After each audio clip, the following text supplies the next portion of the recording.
Hey, and welcome to Star Wars 101. In this video, we're going to be going over the temple Stav Kesh, and a little bit of its history. So let's dive in. Stav Kesh was a large stone temple city located in the Ice Giant Range, a range of mountains on the continent Keto of the planet Tython.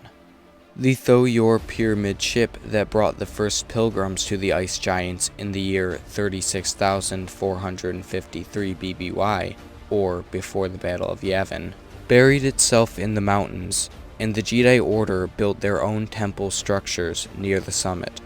The primary parts of the temple were two large structures built into the side of the mountain, with flat tops and sides that slanted down the mountain, and a cylindrical tower rose on the right side of the temple.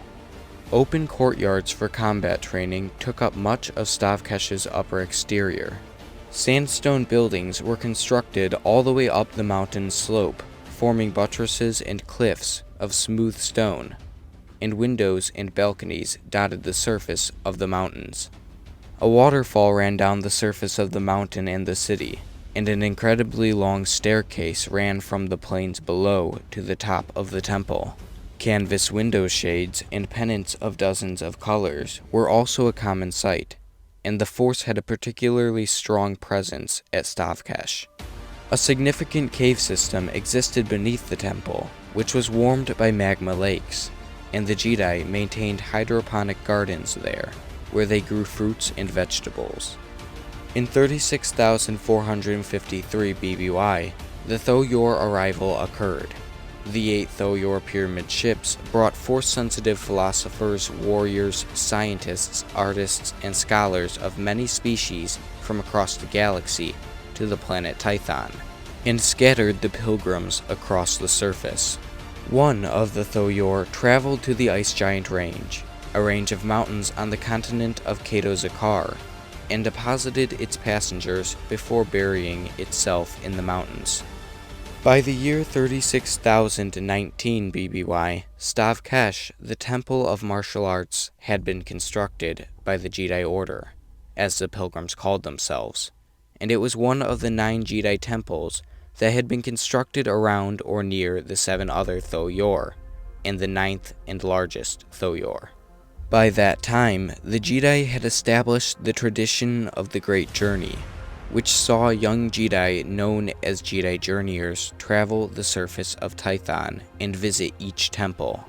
Also, the inhabitants of Stav Kesh developed the martial arts form known as Alchaka, while training to perfect their martial arts abilities and their connection to the Force.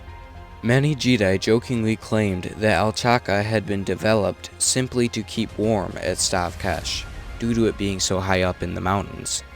Weapons training was another discipline taught at the temple, and Stav Kesh tested the weapons developed by Verteep, the Jedi Forge.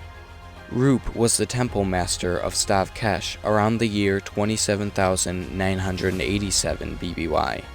And Temple Master Vordana became Temple Master sometime before 26,012 BBY. Vordana was still Temple Master by the year 25,997 BBY, and sometime during Vordana's time as Temple Master, the Jedi fought and killed 13 Sand Assassins in the Great Hall, a structure built deep in the mountains.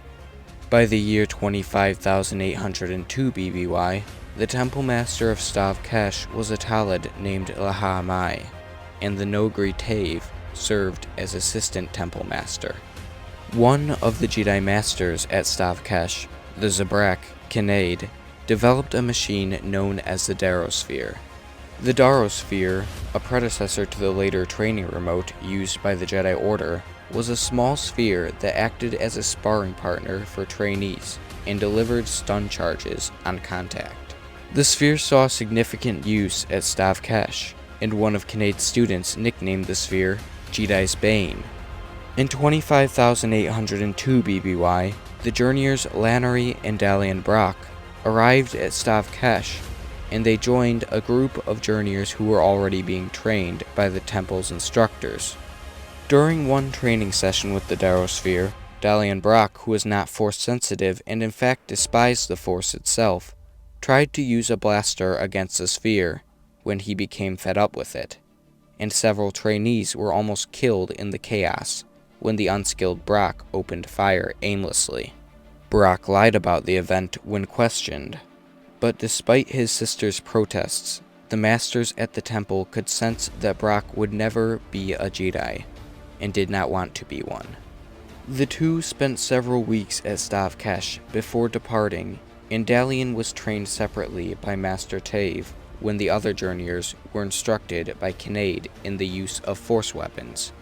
On the last day that the Brocks and several journeyers spent at the temple, they were shown a demonstration fight between Lahamai and Tav in the Grand Hall before they were made to fight each other in practice bouts. Tav and Lahamai were still serving at Stav Kesh by 25,793 BBY when Tav oversaw the training of three journeyers, Sek Nas Wrath, Tasha Ryo, and Shay Koda, in the courtyards atop Stav Kesh. So that's it for this video covering the Jedi Temple Stav Kesh and a little bit of its history, including people that served there and others that passed through. I hope you enjoyed, and if you did, make sure to hit the like button, hit the subscribe button, and leave a comment down below telling me what you think of Stav Kesh. And with all that said, have a great day.